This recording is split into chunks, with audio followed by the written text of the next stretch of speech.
in time, and then the pressure hits. Fingernails scrabble for a better grip, but gravity's a clever bitch, and every pebble slips as her weight settles in. Limbs spin, pinwheel, windmill, in a bid to instill a little feeling of balance. A hard trick when heart's pricked by fear's talons. Shh, I can hear it hammering. A caged animal smelling the slaughter wagon. Paws are tattered, claws retracted, a natural attempt to halt a forced descent, and then falling. Air and land all spin, and I'm torn between soaring the skies or exploring aside to the reaper's disguise. Clouds sweep aside, and it seems like for one sweet moment of semi-flight, everything is right, there, clearly defined from pale outline to fine detail.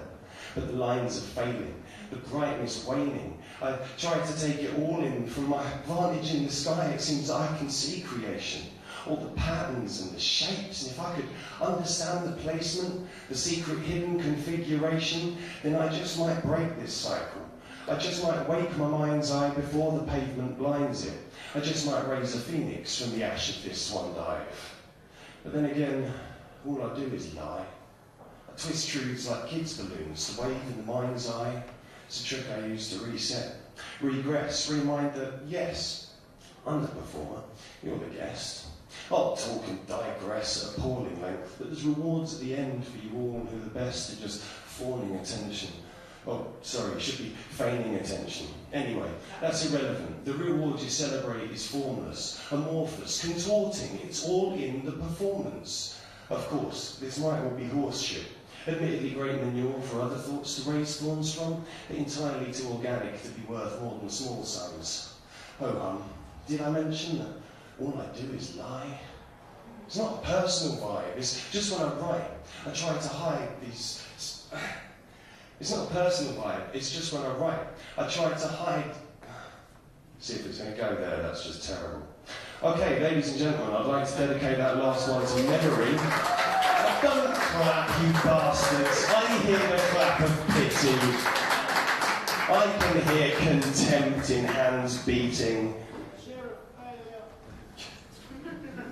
The cheer of pain from the back.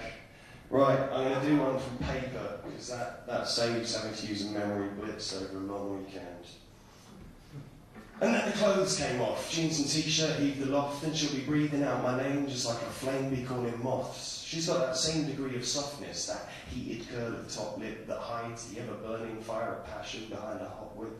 She's been burnt, and so have I, and so we've learned to temper pride, to curb our innermost desires, so our flight does not, like Icarus, burn bright and then expire. We learn to ride the thermal climbs because we need the heat to rise, but if we get too near the fires, wax the spires and feathers slide. Our dreams become our pyres. That's when the flames will reach their highest. So when the raging beast subsides, the embers have all died, and there's nothing left to light the way it used to shine. And yet somehow here we are, diving straight into the heart, both of us engulfed in sparks, but nothing's harming us. Moth dancing on the wick beneath the blue, and I could swear the glue that holds these wings we wear is hardened by the glare and flicker, till all we need is those. And so the clothes came off, jeans and t-shirts heaved the loft, and then we breathed each other's names into the flames to burn like moths. Thank you.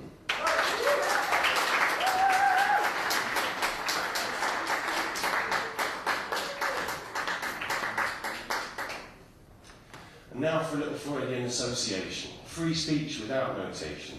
The free flotation of verb placement with a herbal taste. Man, I'm virtually wasted. Purple-faced, I hurtle straight to my workplace. Late again, man, I chase the second hand. Racing fast, I try to reach the door before the clock hits more than quarter past.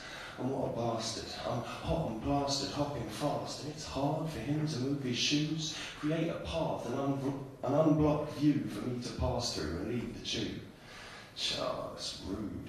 So I boot his boots and then step smooth, myself removed before he blows a fuse. Doors close on his abuse and I'm left yawning. Shoes cracked and torn, my memory's worn, mid-morning blues of a yawning loser.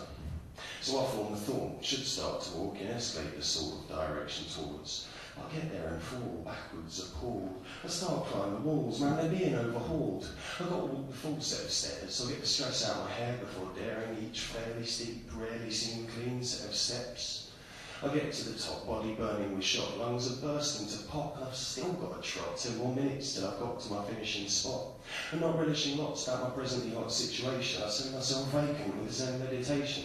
I don't worry about traipsing. My feet feel the pavement and go where it takes them. A Taoist vocation. My toes know locations that I don't remember, or even pretend to. But still, this is work, and I know every bend of the paving, each crack in the making, slender in breaking, tenderly raking my pores. Each crack tells a story, each slab is a chorus of badly parked lorries and littering tourists. I could close my eyes forthwith and still wander in shoreless upon these distorted and badly formed walkways. It's almost been trailblazed, each fork in the paving made fortunately notated by poorly aimed scraping. But I've no time to take this most leisurely pace. If I'm late for my workplace, I'll lose more than face. I'll lose pay, and that's crazy talk. All for a lazy jaunt? No, mate. I'm faced with 4 blocks worth of chasing the clockwork and praying my boss hurt his face in some god-awful fray or been lasered and taken by aliens to play out some daily enactment of pain. Hey there, it's crazy to fantasise plainly about maiming the faces of those who've attained their positions of blamelessness, corporate fame and a card with their name on, company car with a free parking laid on. I just find it hard to respect any bastard who's earning 6 figures still can't find the heart to be civil.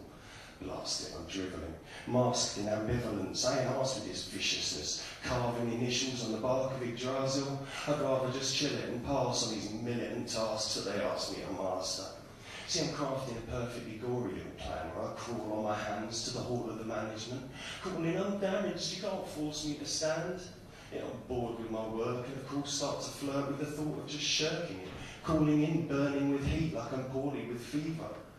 But it's too late for either of these options to be dared. I've stopped and I'm staring at my office and wearing a lopsided grin. My shirt is in tatters and I'm cursing this latter-day nervousness racking me. I don't even work on a Saturday. Thank you.